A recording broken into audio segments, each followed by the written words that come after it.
There was once a young girl and boy who lived in a village by the sea.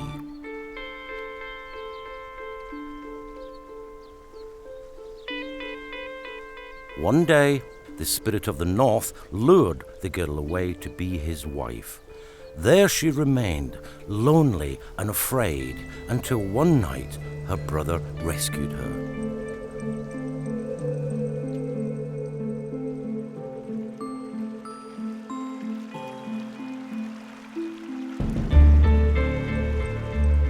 Furious at his loss, the spirit sent a raging storm to destroy their home. Frightened, the villagers cast the boy and girl out into the storm, where a giant wave swept them out to sea. The boy and girl were certain to drown had it not been for the sea goddess who took pity on them. She turned the boy and girl into graceful sea creatures and gave them the gift of the thickest coat of all the animals, so they would never again feel the cold of the ocean.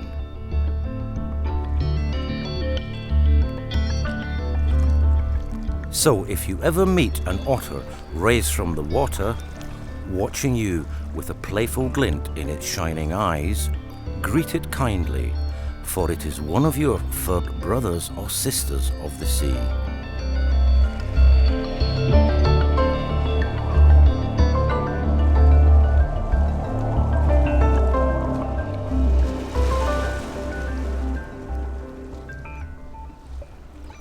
Deep in the belly of Scotland lies an expanse of water so large that it spans the highlands and the lowlands, once harbouring the colossal Endrick pike and rumours to be the home of other monsters of the deep, climate harsh and unpredictable over terrain majestic and awe-inspiring.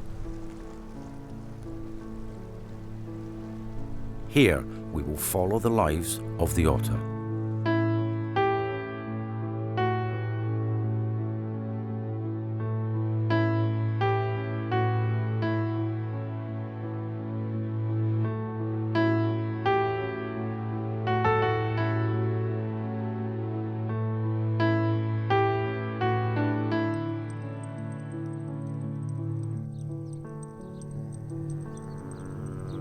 The peninsula off Inkyloch Island is known as Otter Point due to its high incidence of otter sightings.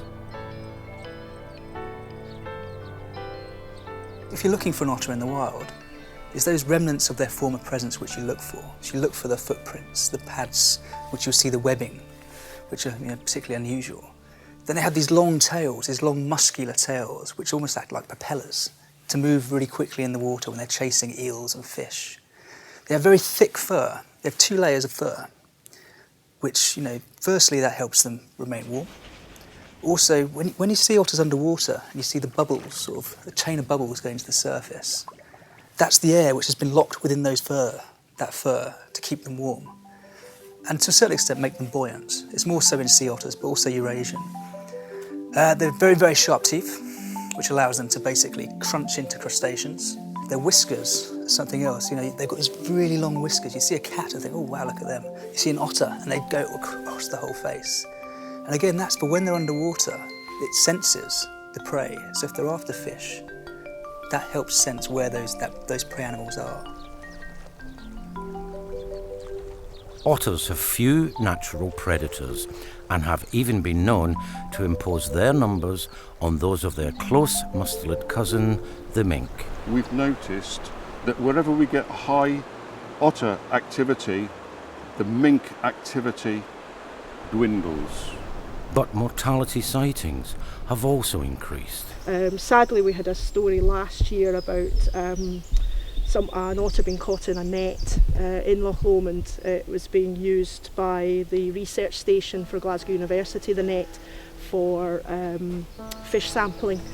Though foxes and large birds can pose a danger to pups, the otter's biggest threat is humans.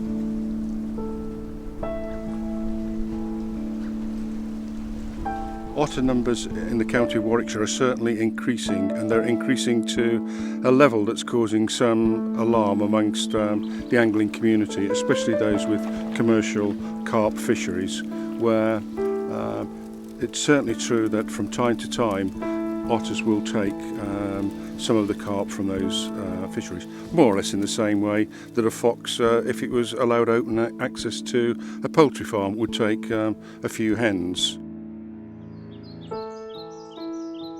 Late summer, and otter pups are gingerly exploring the world for the first time, leaving the holt and the safety of mum and dad.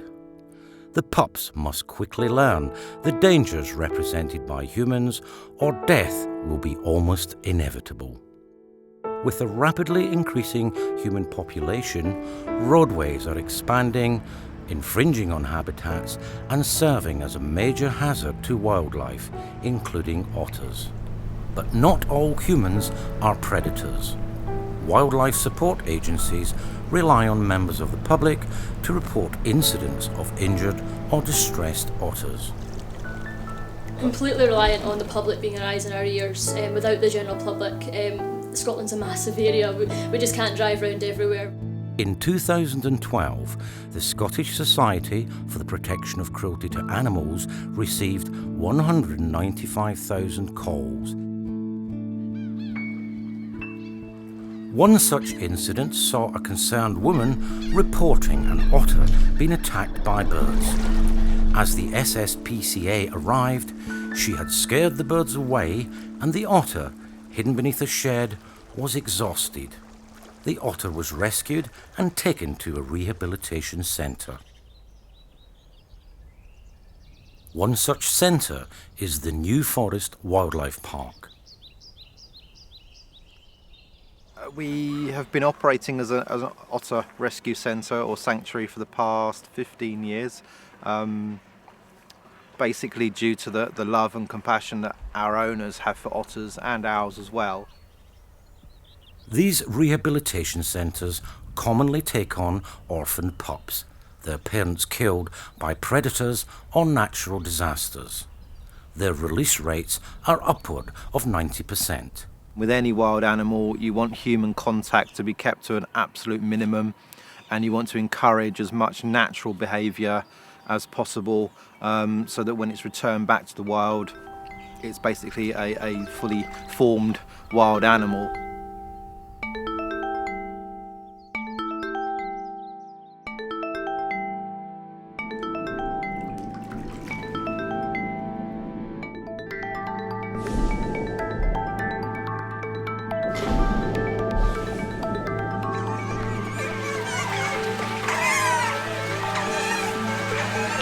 Some otters, however, cannot be released back into the wild. This is Millie, an otter with a different temperament than you might expect. Millie came into us as a very young cub. She's actually a wild otter. Unfortunately, unfortunately, she'd been imprinted before she got here. We tried going really hands off, which she really didn't like. We tried putting her in with other otters. The other otters just attacked her, or she attacked them. Millie will never be rehabilitated. She will remain at the sanctuary for the duration of her life. But as you can see, she's just way too human orientated, and no good for a wild otter. Most otters, though, are successfully rehabilitated and released into the wild.